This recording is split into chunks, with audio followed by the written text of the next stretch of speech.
மிகவும் எதிர்பார்க்கப்பட்ட தலைவரின் கூலி படம் இன்று ரிலீஸ் ஆகியது. எங்கள் ஊர் நாகர்கோவிலில் ஸ்ரீ கார்த்திகை, ராஜேஷ் மற்றும் வசந்தம் பிவிஆர் காம்ப்ளெக்ஸில் படம் ரிலீஸ். ஞாயிற்றுக்கிழமை வரை எல்லா காட்சிகளும் ஃபுல் என்று சொன்னார்கள் தியேட்டர் மேனேஜர். முதல் 3 நாட்கள் கண்டிப்பாக ரஜினி ரசிகர்கள் தான் படம் பார்ப்பார்கள்.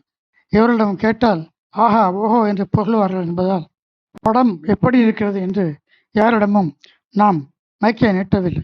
ஆனால் படம் நினைத்த அளவுக்கு இல்லை என்று பல மலையாள யூடியூப் சேனல்கள் பதிவிட்டிருந்தன. தமிழில் ஒரு பாப்புலர் விமர்சகர் படம் படு முக்கிய என்றே குறிப்பிட்டிருந்தார். நீங்கள் பார்ப்பது திருவனந்தபுரம் எம்ஓடி மகளின் புக்கிங் சார்ட். நிறைய இடங்கள் நாளைக்கு காலியாக இருப்பதை படத்தில் பார்க்கலாம். தனிப்பட்ட முறையில் நமக்கு கூலி படத்தை பற்றி எந்த விருப்பம் கிடையாது. இருந்தாலும் திங்கட்கிழமை தான் இந்த படத்தை பற்றி உண்மையான ரிசல்ட் தெரியும்.